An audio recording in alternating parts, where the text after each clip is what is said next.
Hello, everyone, and welcome to the Profitable Coaching Conversation Show with Wendy Y. Bailey. I am indeed Wendy Y. Bailey, and it's been a minute since we brought to you this show.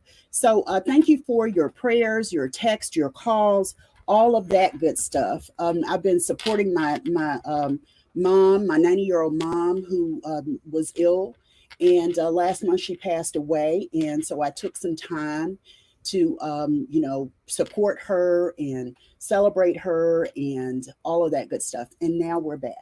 Okay. So I wanted to come back with a real bang with this episode. But before I do that, let me get into some housekeeping. If you're not already a member of the Profitable Coaching Society, be sure that you join the Profitable Coaching Society at profitablecoachingsociety.com.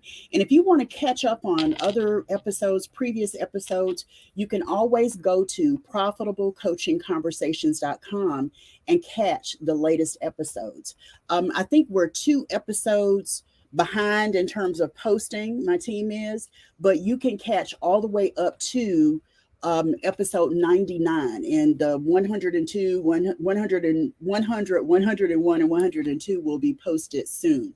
So you can catch up on your watching the Profitable Coaching Conversation show by going there.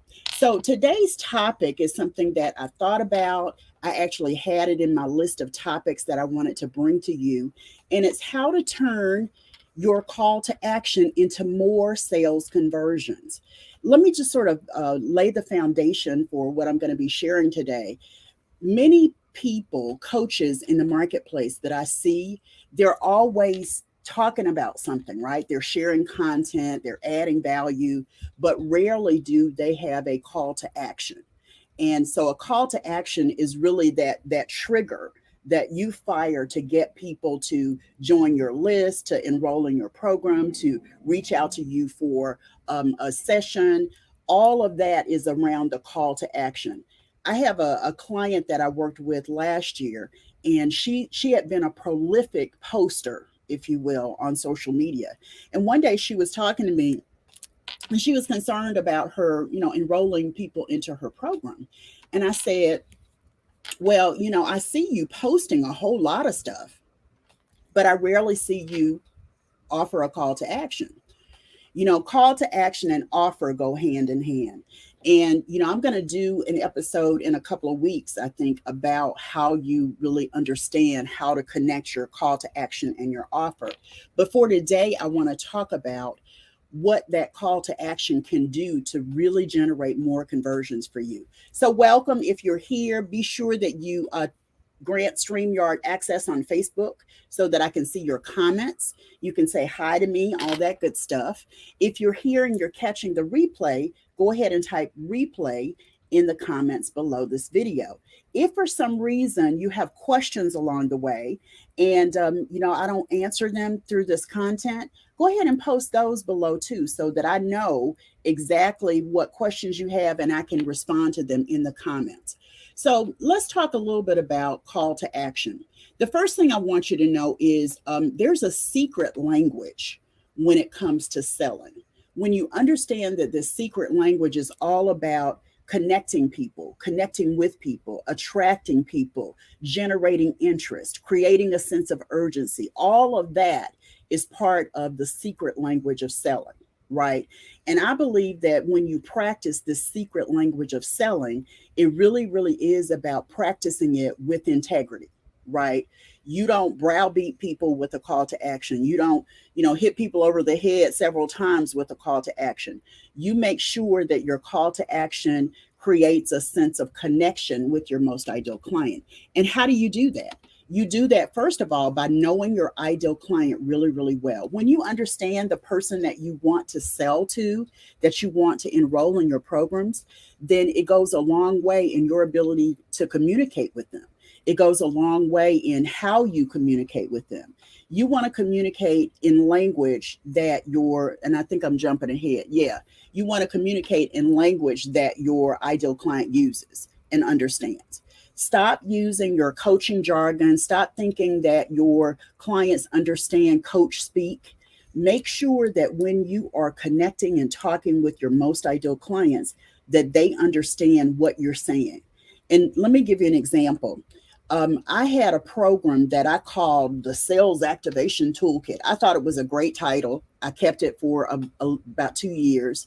And then I started thinking about how my ideal client talked about what they really, really wanted. And so I changed the name of it because I understood that my ideal client needed to hear a different name from that.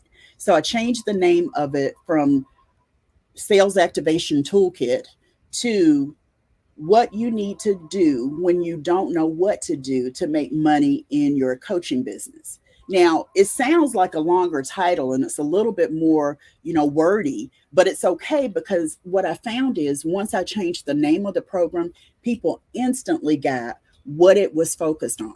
It's focused on income producing activities. And I had to really create something and look at that in a way that said, here's the title. When you do a call to action, it's the same sort of effect.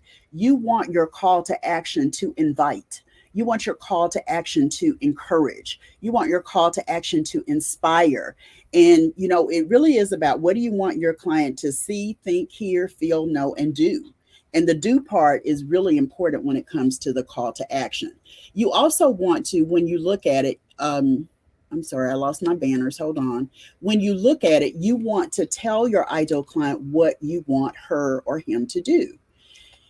If you don't guide and direct the people who you want to call to action, they may not do anything. Because I've had people in more than 20 years, I've had people who have been kind of like, well, I didn't know you wanted me to do anything with that.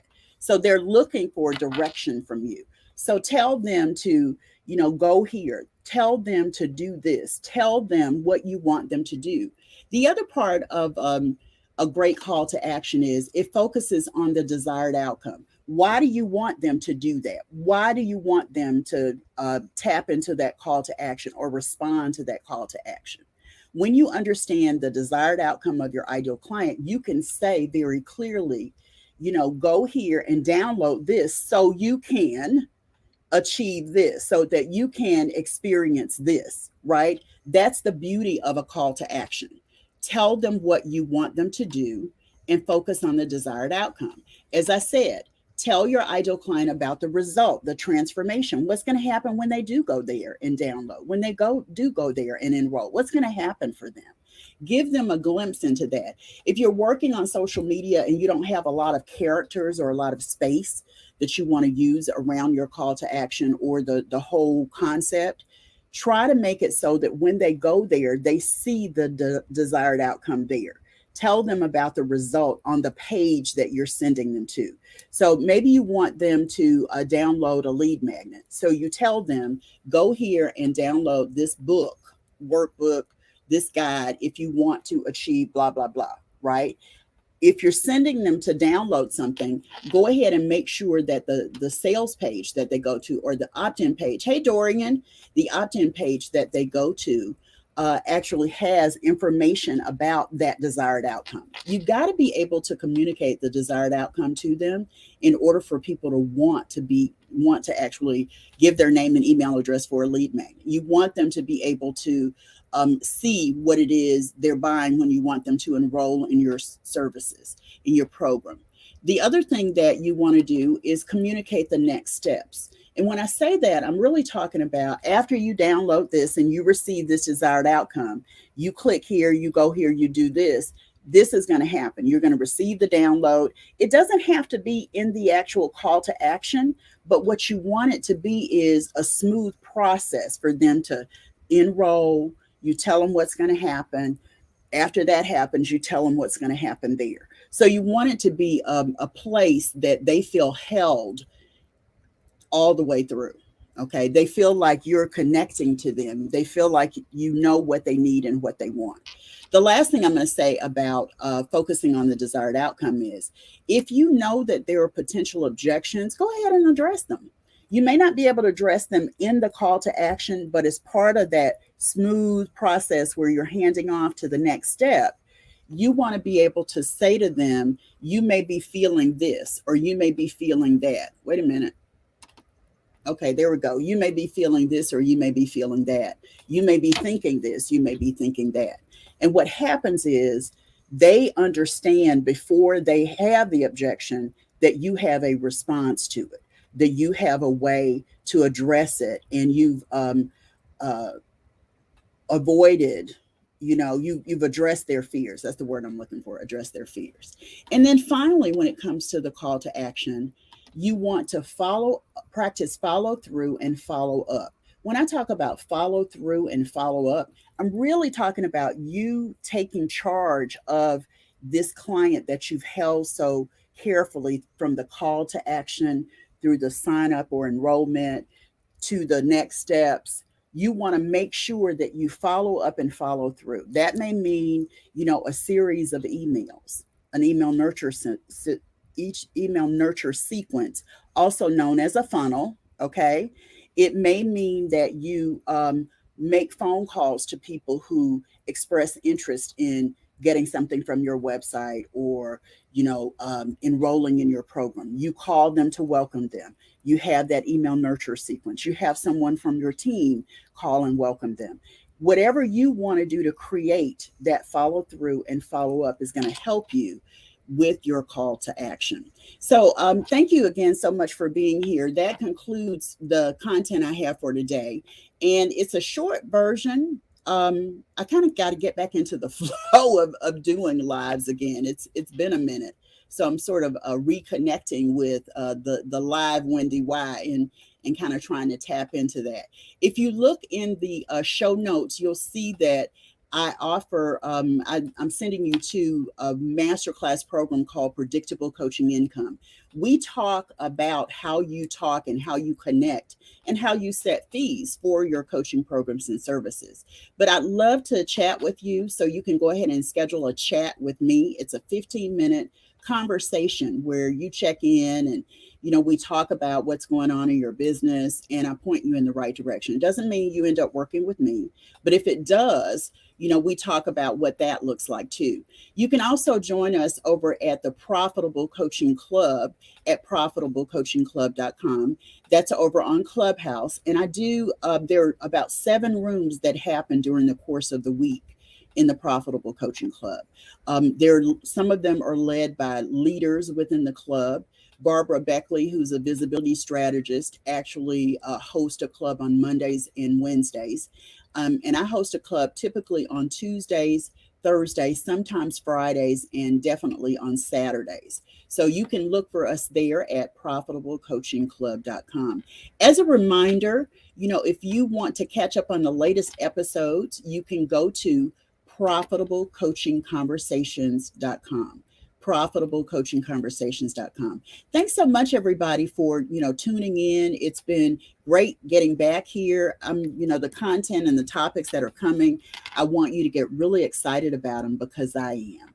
I've got a lot of value I want to share. And again, if you have any questions or I can support you, leave your replay here, leave your question below this video, and I'll be more than happy to respond to your questions. Thanks, everybody, for being here. Take care. Bye-bye.